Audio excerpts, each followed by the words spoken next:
সকলকে আন্তরিক সালাম জানাচ্ছি। আজকে একটি গুরুত্বপূর্ণ বিষয় নিয়ে আলোচনা করতেছি।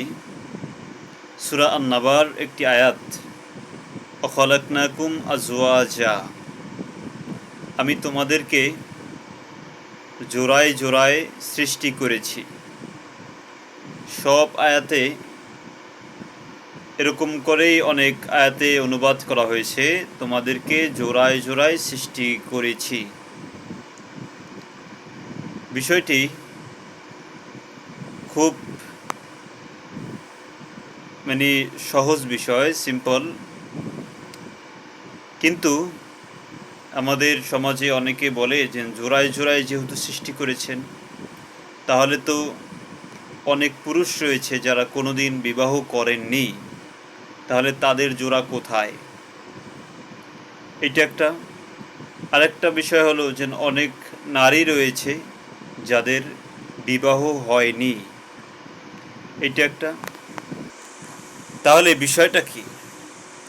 বিষয়টা হলো যে জোড়ায় জোড়ায় মানি হলো যে আল্লাহ নারী এবং পুরুষ সৃষ্টি করেছেন, নারী এবং পুরুষ সৃষ্টি করেছেন, দুই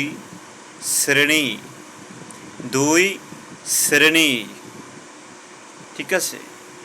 এখন অনেকে বলতে পারেন যে তাহলে হিজলাও তো রয়েছে, এইটা হলো তার একটা অসুস্থতা বা একটা রোগ, ঠিক আছে।